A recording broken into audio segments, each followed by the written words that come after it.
அன்பார்ந்த ஸ்ரீ குபேரன் டிவி நேயர்களுக்கு கிருஷ்ணன் ராஜகோபாலன் காலை நல்வணக்கத்தை உரித்துக் கொள்கிறேன். 2023 ஆகஸ்ட் 18 செப்டம்பர் 17 வரைக்குள்ளே தான் அந்த ஆவணி மாதம் சொல்லக்கூடியது. ஆவணி மாதத்துன்றது உங்களுக்கு பொறுத்த வரைக்கும் ஒரு சிறப்பான மாதம். கிரகங்கள் அதிகமாக மாறலை. ஆவணி 1ஆம் தேதி உங்களுக்கு பொறுத்த வரைக்கும் இந்த சுக்கராச்சாரியார் வக்கரமாகி கடகத்துக்கு போவார். அதே மாதிரி ஆவணி 2ஆம் தேதி உடனே மறுநாள் 2ஆம் தேதி இந்த செவ்வாய் இருக்கார், சிம்மத்தில் இருக்கிற செவ்வாய் கன்னிக்கு வந்துடுவார். சிம்ம மாதம் சொல்லக்கூடியது ஆவணி மாதம். தமிழ் மாதம் ஒவ்வொரு மாதம் வரும்போது அந்த மாதத்தினுடைய பேரை கொண்டு தான் மேஷம் ரிஷபம் வச்சுருக்கு. அதனால் சிம்ம மாதம் சொல்லக்கூடியது சூரியன் அங்கே இருப்பார். அவர் கூட யார் இருக்காருன்னா செவ்வாய் புதன் சுக்கரன் இருப்பார். சுக்கரன் வக்கரமாகி உடனடியாக மேலே போயிடுவார், கடகத்துக்கு போயிடுவார். செவ்வாய் மறுநாளை உடனடியாக கன்னிக்கு போயிடுவார். சனீஸ்வரன் வக்கரமாகி கும்பத்தில் இருக்கிறார். அவர் இந்த மாதம் ஆவணி மாதம் 7ஆம் தேதி, அதாவது 24ஆம் தேதி ஆகஸ்ட் 24ஆம் தேதி ரிவர்ஸில் பின்னணி மகரத்துக்கு வந்துடுவார். இந்த மாதம் ஆரம்பத்தில் பல பேர் சொல்லியிருக்கேன் நிறைய. ஒரே சமயத்தில் அந்த அரசாங்கம் சம்பந்தப்பட்ட இந்த சிம்மராசியில் சூரியன் புதன் செவ்வாய் ராஜகிரகம், சூரியன் ராஜகிரகம், சுக்கராச்சாரியர் ராஜகிரகம் அல்ல, புதனும் ராஜகிரகம் அல்ல, சொத்துக்குரியவங்க. வக்கரமாகி சுக்கராச்சாரியர் உடனே மேலே போயிட்டார். மறுநாள் செவ்வாய் உடனடியாக கன்னிக்கு வந்துட்டார். இதில் குருவானவர் எங்கே இருக்காருன்னா மேஷத்தில் உட்கார்ந்துருக்கா ராகுவோட. பெரிய ஆச்சரியம் என்னென்னா சனீஸ்வரன் பார்த்துட்டு உடனடி 7 நாள் பிறகு கீழே வந்துடுறார். அந்த மாதம் ஆரம்பித்து ஒரு 7 நாள் வரைக்குமே, ஆவணி 7 வரைக்குமே நடக்கக்கூடிய விஷயங்கள்ல பார்த்தா பல அற்புத மாற்றங்கள் வரும். குருவனுடைய சண்டாலயோகம் தொழில் கொடுத்த ஏதோ ஒழிஞ்சு பிடிங்கி போடான்னு சொல்லக்கூடிய அளவுக்கு குரு கொடுத்து கை நொந்து போய் தோண்டி ஆகிட்டார். என்கிட்ட ஒன்றுமே இல்லை அப்படின்னு சொல்கிற அளவுக்கு ஆகிடுது. ராகு அதுக்கு பிறகு என்ன பண்ணுவார்னா சத்தம் பண்ணாமல் சனீஸ்வரன் வழியாக தொடர்பு கொண்டு வந்துவார். சனீஸ்வரன் கீழே இறங்கின உடனே என்ன பண்ணுறதுன்னு பார்த்தார். சுக்கராச்சாரியார் சத்தம் பண்ணாமல் கும்பத்துக்கு கடகத்துக்கு போயிடுறார். குருவனுடைய பாறை எப்போதுமே நேராக பூர்வ புண்ணியம் காலபுருஷன் விடு இல்லையா, பூர்வ புண்ணியம் சொல்லக்கூடிய சிம்மராசியில் உயருது. அங்கே அத்தனை பேர் உட்காந்துருக்காங்க. 1ஆம் தேதி கூட 1ஆம் தேதி ஆவணி 1ஆம் தேதியில் சுக்கரன் போனாலும் சுக்கரன் செவ்வாய் புதன் சூரியன் இத்தனை பேர் ஒரே சமயத்தில் குரு பார்த்து தோஷங்களை போய்கிட்டார். தன்னுடைய சக்தியை என்ன பண்ண தெரியாமல் கேட்கும்போது ப்ளீடிங் இன்கில்ட்டின்னு சொல்கிறாங்க. என்ன பண்ணுறது தெரியாமல் பார்க்கும்போது அந்த சுக்கராச்சாரியார் ராகு இன்ஸ்ட்ரக்ஷன் பண்ணிட்டார். அதனால் குருவினுடைய சம்பந்தப்பட்ட விஷயத்தில் குரு செவ்வாய் சுக்கராச்சாரியர் மேலே போன உடனே அங்கேருந்து சனீஸ்வரன் கீழே இறங்கி மகரத்தை வந்த உடனே சனீஸ்வரன் சுக்கரான் தொடர்பு பண்ணி ஆட்டோமேட்டிக்காக எல்லா விஷயங்களையும் குருவினுடைய காலில் போடுவார். பின்னாடி அப்படியே மேலே வக்கரமாகி போனான்னா அடுத்தது ஆயுள்லையும் பூசம் போன பூசம் வரும்போது ஆட்டோமேட்டிக்காக போடுவார். அதான் சனீஸ்வரனுடைய கவிட்டத்தில் இன்னைக்கு சனீஸ்வரன் மகரத்தில் வந்த உடனே ஒரு வழியாக சுக்கரன் சனி தொடர்பு கொண்டதுனால ஆட்டோமேட்டிக்காக வரும்போது எல்லா விஷயத்துலேயுமே குருவினுடைய ஆண்டவர் விஷயங்களை மாறி போயிடும். குருவின் சொத்து ஆகிட்ட இவர் டிபார்ட்மெண்ட் இவர் எடுத்துட்டுருவார். அது வரைக்கும் உள்ள காலத்தில் நடக்கக்கூடிய பாரதல்களை நீங்கள் கண்கூடாக பார்க்க போகிறீங்க. தமிழ்நாடு ஆந்திரா கேரளா அந்த இல்லை, பாரதம் ஃபுல்லாக நடக்கக்கூடிய விஷயங்களில் இன்னும் நிறைய சம்பாதிக்கக்கூடிய வழிவகைகள்லாம் மாறி உத்திகள்லாம் மாறி நல்லா சந்தோஷமாக இருப்பீங்க. கவலையே இல்லை. அரசாங்கத்தை பற்றி நம்ம கவலைப்பட வேண்டாம், அவங்க படட்டும். நாடு எங்கேயும் போகிறதில்ல. இது குளோபலைசேஷன் பண்ணுறதுனால நாடு எங்கேயும் போகிறது நல்லா தான் இருக்கும், மக்கள் நல்லா தான் இருப்பாங்க. ஆனாலும் அரசியலில் நமக்கு தந்த பல விதமான மாற்றங்கள் தொலைகள் நிறைய நடக்கும். அது நமக்கு தலையிட வேண்டாம். அதே சமயத்தில் விஞ்ஞானத்துறை, தொழில்துறை, அந்த ஜீவனாம்சங்கள்லாம் சொல்கிறது இதெல்லாம் படித்து பார்க்கும்போது புது மாற்றங்கள் வரும். ஒன்றாங்கிலேருந்து எல்கேஜி யூகேஜி படித்து 1ஆங்கிலேருந்து +2 படித்து இப்போ இன்ஜினியரிங் காலேஜ் ஐஐடி என்ட்ரன்ஸ் எல்லாம் நம்ம ஊர் தான். அந்த குப்பையெல்லாம் வெளிநாட்டு பஞ்சிகை சொல்லிட்டுனா 7 வயசு 8 வயசுலேயே போஸ்ட் கிராஜுவேஷன் முடிச்சிருவாங்க. That is the system come down to India. வரப்போதிங்க கம்மிங் டவுன் டு. அதனால் இந்த சிஸ்டத்தில் நமக்கு யங்ஸ்டர்ஸ்லாம் பார்த்தீங்கன்னா அட்டகாசமாக அந்த என்னெல்லாமோ பண்ணுறாங்க அவங்க. அதனால் இன்கம் ஏர்னிங் கவலைப்பட தேவையே இல்லை, பயப்பட வேண்டாம். படித்தாதான் இந்த படிப்பை படித்தாதான் நிறைய சம்பாதிக்க முடியும்ன்றது தப்பு அசம்ஷன். ஜீவனம்ன்றது வேறு, எஜுகேஷன்ன்றது வேறு. அறிவு வளர்த்து தான் இந்த படிப்பு. எஜுகேஷன் கொடுக்கறதுன்றது அதுக்கு தான் மெயின். அது தொழில் சம்மந்தமாக தெரிஞ்சுக்கிறது தான் பார்க்குறது. தெரிஞ்சுக்கிறது நமக்கு பொறுத்த ஞானத்துலேருந்து எல்லாம் வருது. அதனால் அந்த 4 சமுதாயம் சொல்லக்கூடியவங்க தான் அதனால் செய்யப்படுவாங்க. அதுக்கு பகவான் கொடுத்ததே மாற்ற முடியாது. அதனால் இந்த ஞானத்தில் வரக்கூடிய அந்த தொழில் பண்ணுறவங்க பாரம்பரியத்தில் சொல்லக்கூடியவங்க தொழில் பண்ணியிருந்தாங்கன்னா அந்த தொழில் எடுத்து செய்யணும். கொஞ்சமாக செஞ்சு பாருங்கள். நீங்கள் அப்புறம் கோடி மல்லிட்டையும் உங்களுக்கு 100 பேர் 200 1000 பேர் வேலை செய்ய ஆரம்பிச்சிருவானுங்க. சம்பளத்தை ஏந்து ஒரு 15,000 30,000 20,000 10 மணி நேரம் 20 நேரம் பண்ணி 4 பேர் குடும்பத்தை எல்லாரும் ஒன்றா வேலை செஞ்சு சம்பாதிச்சு இதெல்லாம் வர காலம் மாறி போயிடுத்து. இனிமேல் நீங்கள் உங்கள் சாமர்த்தியம். இனி ஒவ்வொரு ராசியாக பார்ப்போம். அன்பார்ந்த மீனராசி நேயர்களே, மோட்சஸ்தானம் சொல்லக்கூடிய காலபுருஷனுடைய வீட்டில் குருவானவர் 2ஆம் வீட்டில் உட்கார்ந்துருக்கார். குடும்பத்தில் உட்கார்ந்துருக்கார். குடும்பமாக இருக்கணுன்றதுக்காக 2ஆம் வீட்டில் உட்கார்ந்துருக்கார் குரு. அவரே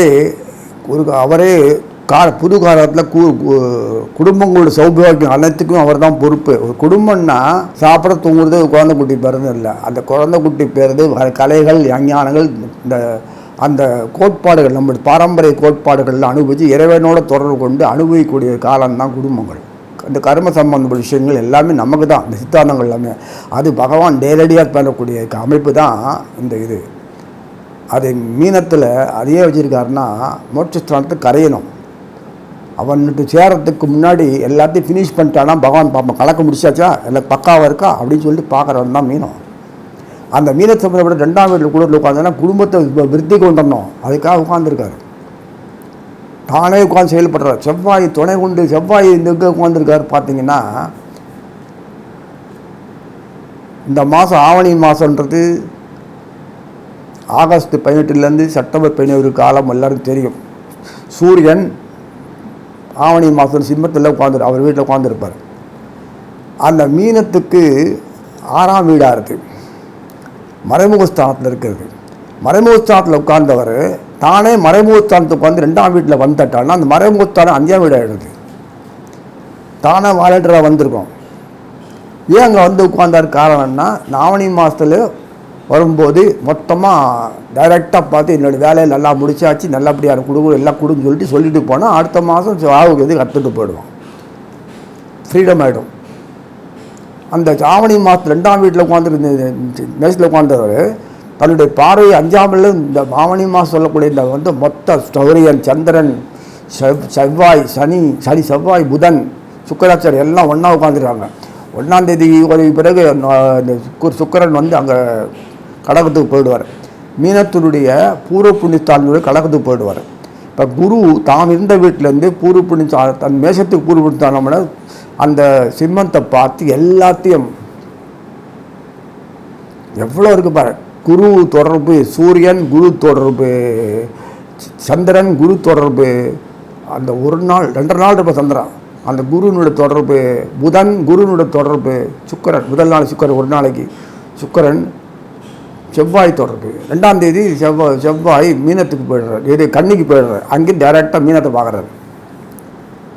செவ்வாய் தனாதிபதி மட்டுமல்ல பாக்யாதிபதி.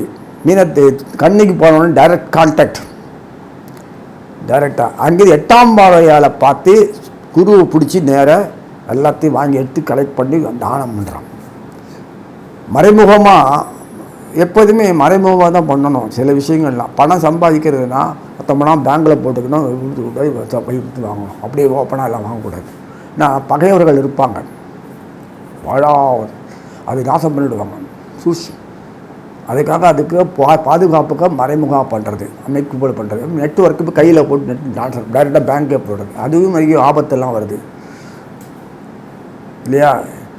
பேங்கில் ஃபோன் மொபைலில் அனுப்புவாங்க, நம்பரை கொடுத்துடாதீங்க, ஐடி நம்பரை கொடுத்துறாதீங்கன்னு சொல்லிட்டே இருப்பான். இதை திருட்டு போகுது. ஸோ எப்படி இருந்தாலும் அதனால் மறைமுகமாக சொத்துக்களோ பொருளோ பணமோ வரும்போது நேர்மையானது நேரடியாக பண்ணுறதுக்குள்ள மறைமுகமாக பண்ணுறதுக்கு பேர் இது மறைமுகஸ்தானங்கள்னு பேர். அந்த மாதிரி அவன் செயல்றாரு. செவ்வாயில் 8ஆம் அங்கிருந்து உட்காந்து சப்தமத்தில் உட்காந்து 8ஆம் வீடாக 8ஆம் வீடு பார்வை பார்த்து குருவை தொடர்பு கொள்கிறார். ராகு இருக்காங்க.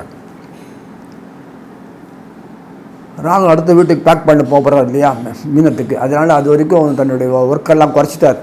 ஷிஃப்டிங்கில் இருக்கார் அவர். அதனால் அடுத்த மாதம் போயான புரட்டாசி மாதம் ஆக நிற்கிறது. அசுவில் நிற்கிறார், கேது வருஷத்தில் நிற்கிறார். இது சித்திரன் செஞ்சுருக்கார், அடுத்த வீட்டு இப்போ ரெடியாக இருக்கணுன்றதுக்காக.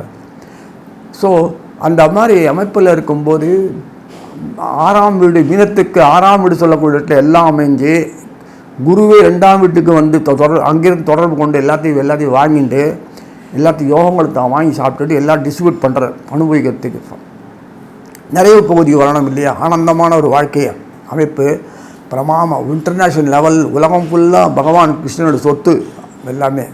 அண்டசாகர அண்டத்தை வாங்கி மீங்கின்னு வந்தோம். அதில் தனியாக இந்தியா பாரதம், இது பாரதம், நவபாரதம் இந்த அப்படின்னு கிடையாது. அதனால் எல்லா இடத்துக்கும் சம்மந்தப்பட்ட உயிர்கள் எல்லாம் பகவான் சொத்து அப்படின்னு ஒரு நிரூபிக்கிறதுக்கு தான் இன்டர்நேஷ்னல் லெவலில் எல்லாமே. இப்போ இங்கே இருக்கிற அங்கே எல்லாமே நம்ம அதே பார்க்கலாம். நீங்கள் யூரோப்பியன் கண்ட்ரிஸ் ஃபுல்லாகவும் எல்லாமே, அமெரிக்கா எல்லா இடத்துலையுமே ஃபுல்லாகவே எஸ்டாப்ளிஷ்மெண்ட். ஐக்கிய எமிரேட்ஸில் கூட இப்போ தனியாக கோயிலெலாம் வந்துட்டு நினைக்கிறேன், இந்து கோயில் சமூக கோயில் எல்லாம் நடையவே முடியாது. அப்போ அவங்களும் கீழே அறிவிட்டாங்க. உலக அளவுக்கு இது பெரிய அளவுக்கு நம்ம எல்லாருமே ஏற்றுக்கிற அளவுக்கு தான் எல்லாமே இருக்கும். ஆனந்தமான ஒரு வாழ்க்கையில் இருக்குது. நிறைய இன்கம், மணி எல்லாம் ரொட்டேஷனும், குடும்பங்கள் சந்தோஷம், அந்த இது காலத்தில் கல்யாணம், திருமணம், பத்துத்துகள், நகைகள், ஆபரணங்கள், அணிகள் என்னென்ன உண்டோ அனுபவிக்கிறது, போக பாக்கியங்கள், ஆரோக்கியமான ஒழுத்து, உடம்பு நன்னா இருந்தாலும் எல்லாம் அனுபவிக்க முடியும் போக பாக்கியங்களை. இந்த உடம்பு ஆரோக்கியமான உடம்பு, நோய் நொடியற்ற சமுதாயத்தை உண்டாக்குறது வழி, இயற்கையான தாவரங்கள், இயற்கையான இனியான உணவுகள், இலக்கிய சம்மந்தப்பட்டது எல்லாம், சரிவித உணவுகள் எல்லாமே தாவரத்தை ஒட்டி இயற்கையோடு ஒட்டினது தான் இந்த வாழ்க்கையை அமைக்கக்கூடிய அமைப்பு, சூழ்நிலை எல்லாத்தையும் அனுபவிக்கிறாங்க. இப்போது அந்த காலம் தான் இந்த பொன்னான காலம். இதில் மீனத்தில் என்னென்னா சப்தமாதிபதி புதன், அவரே பாதகாதிபதி. இது போன்ற வேணாம், பாதகத்தை முறிக்கிறதுக்காக வேண்டியே அவர் சுக்கரனுடைய காலில் கொடுத்துட்டு, சுக்கராச்சாரியார்னா 3ஆம் வீட்டு அதிபதி. அது மட்டும் இல்லை 8ஆம் வீட்டு அதிபதி. அதுவும் நமக்கு ஒத்து வராத கதை. வேறே 2ஆம் வீட்டில் வந்து தொடர்பு கொள்கிற அளவுக்கு பாக்கியம் வந்திருக்கு. இந்த புதனோட தொடர்பு கிடைக்கிறது, புதன் வழியாக சுக்கரன் தொடர்பு, சனீஸ்வரன் என்ன கீழே இறங்கி 12ஆம் வீட்டில் வந்து அங்கேருந்து இந்த சனீஸ்வரர் கீழே 11ஆம் வீட்டுக்கு வந்து லாபத்தில் உட்காந்து அங்கேயும் தொடர்பு கொண்டு செக்குரான் செவ்வாய் தொடர்பு கொண்டு மறைமுகமாக தொடர்பு. அதாக மறைமுகமாக செய்யக்கூடிய ஒரு செயல்பாடுகள் கிரகங்கள் நிறைய பண்ணுறதுனால குருவும் தானே 2ஆம் வீட்டில் உட்காந்து 2ஆம் வீடு மாரகஸ்தானம், குடும்பத்தானும் பேர், அதுவும் கொஞ்சம் பாழானது தான் போகும். ஸோ எத்தனை விஷயங்கள் இருந்தாலும் வாழ்க்கையில் இடர்கள் வரும், கஷ்டங்கள் வரும். அதை தவிர்த்துட்டு சக்ஸஸ்ஃபுல் மேனாக வரணும்னா அதுக்கு வேண்டிய மனோபலம், தைரியம், உணவு பலம், தெய்வ பலம், அனுகூலம் எல்லாம் சாத்தியமாகணும். அந்த காரணங்கள் கூடி வரணும். அதுதான் இந்த வருஷம் பொக்கிஷம். பல ஆண்டுகளுக்கு பிறகு கிடைக்கக்கூடிய ஒரு பாக்கியம் கிடைச்சிருக்கு.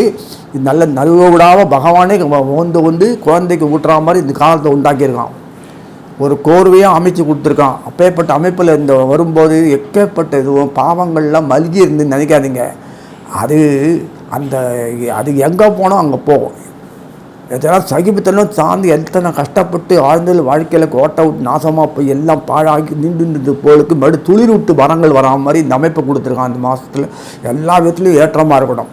தொழில் ஜீவனத்துக்கு தானாக பணம் கடன் தானாக பைசல் ஆகும். எப்படின்னு ஆகுதுன்னா வருமானத்தை அந்த மாதிரி பெருக்கி கொடுப்பாங்க. இதெல்லாம் நம்ம சொல்கிறது இல்லை, அதுவே இயற்கை அமையிறது. இத்தனை அமைப்புகளை கொடுத்துருக்கூடிய இந்த காலத்தில் வரும்போது விருத்திக்கு வரும். பூர்வ புண்ணியம் பார்த்தோன்னா மீனத்துக்கு பார்த்தோன்னா சந்திரனுடைய வீடு தான். சந்திரனுடைய வீட்டில் எப்படி வித்துக்கணும்னு பார்க்குறீங்களா? இந்த சந்திரன் வந்து கூட உட்காந்துட்டார். 6ஆம் வீட்டில் உட்காந்து மறைமுகம் உட்காந்துட்டு இந்த 1 நாள் 2.5 நாள் அங்கே இருப்பார். சிம்மத்தில் மகம் பூரம் உத்திரம் போகிற வரைக்கும் அங்கே உட்காந்துட்டு இருப்பார். 2.5 நாளில் அவங்க உட்காந்து 2.5 நாள் 1/2 நாள் போதுமே அவனுக்கு. சூரிய சந்திரன் ஒன்றா சேர்ந்துருது. அந்த சூரியனோட தொடர்பு, சந்திரனோட தொடர்பு, முக்கிய கிரகம் புதன் இருக்கா, செவ்வாய் இருக்கா, 1 நாள் முதல்ல சுக்கரன் இருந்தார். அது எத்தனை யோகங்கள் வருது பாருங்கள். சூரியன் சந்திரன் தொடர்பு அத்தனை யோகம் பொக்கிஷம் கொட்டுறது. அப்படியே அது குருவே வாலட்டரை வாங்குற அளவுக்கு இருந்து தோஷத்தை போகிறார், க்ளீன் பண்ணுறாரு. அவரே உட்கார்ந்து தோஷத்தை க்ளீன் பண்ணி 5ஆம் வாரை பாருங்கள். அப்புறம் சுக்கரனை ரிவர்ஸ் வந்து அப்போ சனீஸ்வரன் கீழே 1 வாரம் கழிச்சு ஒரு 2த்துக்கு ஒரு இன்டிமேஸ் உண்டாக்கி இருக்குல்ல. 11ஆம் வீட்டில் சனீஸ்வரர் உட்கார வச்சு அங்கேருந்து வக்கர பலத்தில் வந்து பலம் இழந்து போனது நீச்சபங்கம் ஆக வச்சு சுக்கரன் தொடர்பு வச்சு அவரை பலம் இழந்த பலம் உள்ளதாக்கி சமஸ்பரம் என்று தொடர்பு கொண்டு என்னம்மா பண்ணிருக்காருங்க. இங்கே வந்து 6ஆம் வீடு 8ஆம் வீடுலாம் வராது. அதுவே இவாளை இயற்கை மறைமுகத்து அந்த 6ஆம் வீடு 8ஆம் வீடு மறைமுகமாக செய்யக்கூடிய மறைமுக யோகம் பேருது. அது மாதிரி நீச்சபங்கம் இதெல்லாம் ஒன்றா கூடி எப்படி சாதிக்கணுமோ சாதிச்சிருக்காங்க. எல்லா இடத்துலையும் எல்லாத்துலேயும் அசுரர்கள் இருப்பாங்க. அசுரர்கள் இல்லாத காலமே கிடையாது. எல்லாத்துலேயும் உண்டு. நாசம் பண்ணாலும் செய்வாங்க. அந்த அரசாங்கம் தான் அப்படி தான் இருக்கும். அது ஒரு மாறுதல் வரும். அடுத்த மாதத்துக்கு பிறகு வந்து புரட்டாசி மாதத்தில் ஒரு நிலை வந்துடும். மாறிடும். ஒரு சேஞ்சஸ் எல்லாம் இருக்கும் நிறைய. அதெல்லாம் அது அவங்க பார்த்துக்கலாம். இப்போதைக்கு நம்ம வாழ்க்கையில் தன்னும் குடும்பம், நலம், வசதி, ஃபேமிலி, உற்றார் உறவினர், நம்ம வியாபாரம், தொழில், பணம், நம்ம ஸ்டேட்டஸு, போக பாக்கியம், நோய் நொற்ற சமுதாயம், இதெல்லாம் நிறைய அனுபவிக்கக்கூடிய பாக்கியம் மறைமுகமாக தான் உங்களுக்கு கிடைக்கிறது.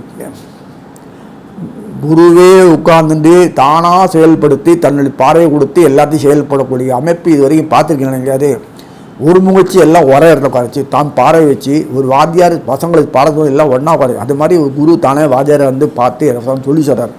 போஸ்ட் பண்ணி பாஸ் பண்ண வைக்கிற மாதிரி அத்தனை யோகங்களும் மொத்தமாக அப்படியே கிடைக்கிறது. பகவானுக்கு படைக்கும் போகும்போது திருப்பதியில் படைக்க நாங்கள் கல்யாணம் ஒரே இது வச்சுருப்பாங்க. நீங்கள் கூட கல்லறைகளை பார்த்துருப்பீங்க. சுந்தராதி பெருமாள் மதுரையில் எத்தனை படைப்புகள் கொடுப்பாங்க அந்த அடக்கடனை. அதை மாதிரி ஒரு படைப்புகள் மொத்தமாக இந்த மாதம் வள்ளி கொடுக்குறார் மீனத்துக்கு. இத்தனை நாளாக எங்கேயோ இருந்தது. அந்த இனிமேல் ஒரு சந்தோஷம், குதுகுல ஆனந்தம், தேச பெருமை, கீர்த்தி, சுட்டா ஒரு ஒரு விறுவிறுப்பு, வேகம், ஆனந்த சூழ்நிலை, அமைதியானது, ஒரு கடன் தொல்லை இல்லாத, விவகாரம் இல்லாத, கோர்ட்டு வில்லங்கமே கிடையாது. எல்லாம் காணாம். ஒரு பைசல் ஆகிடும். ஒருத்தருக்குள்ளே பேசி முடிச்சு பணம் பொருளும் அந்த பொருளும் இந்த பொருளும் இப்படி நீந்திகிட்டே இருக்கணும். பற்றாக்குறை இருந்தது. தண்ணி ஓவர் ஃப்ளோ ஆகி போனால் நீந்திட்டு வரக்கூடிய அளவு வந்துச்சுன்னா கழுத்தளவு மூடக்கூடிய அளவு இல்லாத கொண்டு வந்திருக்காரு. அவரே காப்பாற்றி நீச்சல் கொடுத்து கொண்டு வந்து கரை சேர்க்கிறார். எப்பேற்பட்ட ஒரு நிலையில் இந்த வாழ்க்கையில் இருக்க வரைக்கும் இத்தனை வருஷ காலமாக பல ஆண்டுகளாக இந்த மாதிரி இல்லாத ஒரு தரித்திரம் நீங்கி ஒரு செல்வம் மிக்க ஒரு ஏற்ற ஒரு உயர்வான வாழ்க்கை, சிறப்பான சௌபாகியமான மங்களமான வாழ்க்கையை பூர்ணத்துவம் அடையக்கூடிய பகுதி தான் இந்த மீனத்தில் அமைந்திருக்குன்னு சொல்லி வாழ்த்தி அமைகிறது. ஸ்ரீ குபேரன் டிவியை பார்த்தமைக்கு நன்றிகள். மேலும் இது போன்ற தகவல்களை தெரிந்து கொள்ள ஸ்ரீ குபேரன் டிவியை சப்ஸ்கிரைப் செய்யுங்கள். மறக்காமல் பெல் ஐக்கானை கிளிக் செய்யுங்கள்.